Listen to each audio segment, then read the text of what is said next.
Live Breakfast with Steve and Shaza and your relaxing favorites. Now, joining us here in the studio from Malaysian Care, that's an organization that helps to facilitate rehab and recovery from substance abuse. Poh Siew Lin is with us. She's a counsellor with them. What are the main challenges that substance abusers face? There'll be a lot of things that influence them. Okay, for example, it could be their own psychological condition and also the environment itself they are in. Okay, the main challenge itself is that when we are talking about an addict, is that they are living in their another personality. Okay, it's not their real self. So many times that their own life they has been influenced by the addictive personality. So when you say about addictive personality, they will be very much looking out or acting out on wanting to hang on to the high of the drugs itself. Right. Okay. So so that is one of the challenges to get rid of this addictive personality itself. That is pretty complicated when we're dealing with a drug abuser. Okay. And of course itself that if they continue to live into an environment itself that where they are exposed and having a lot of influence on getting on drugs itself, then that would be a great challenge to remove them from the environment. They will know like where to get their drugs, and who they can keep in contact with, who can they find if they need the drugs itself, and they are able even to have family members to manipulate their own family members itself to get the money for the drugs itself.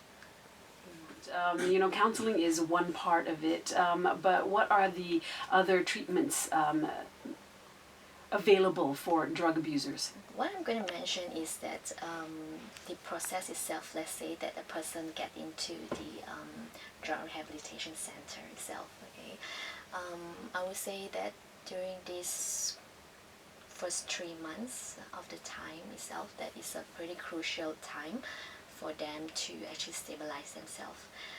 We need to get them to withdraw from the physical symptom of the addiction itself. So they will go through a lot of pain. And withdrawal symptoms. Yes, and indeed that different types of drugs have different types of withdrawal symptoms. So we need to look into the person case by case basis and assess them, according to what they need.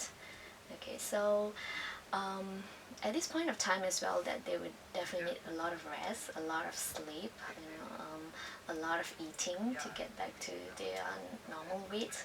Okay, so this is part of the first type of treatment. I would say that they will need help in this area.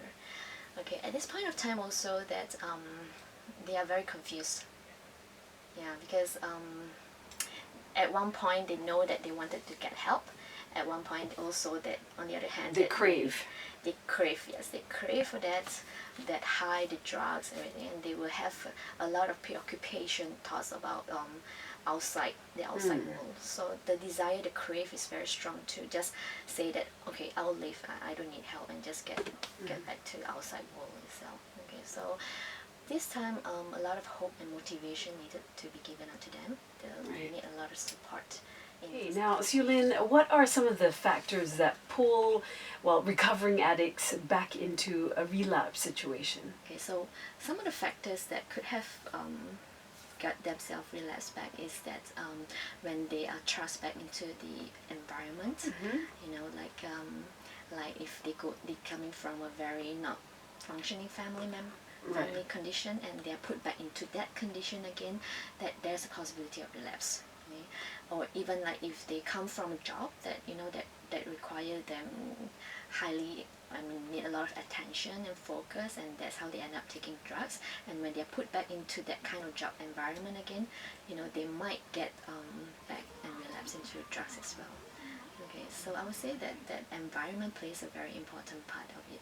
So as we work with addict in recovery, that is also one of our desire, that we want to work with their own environment, where they're coming from, especially on their family members. Yeah. Okay.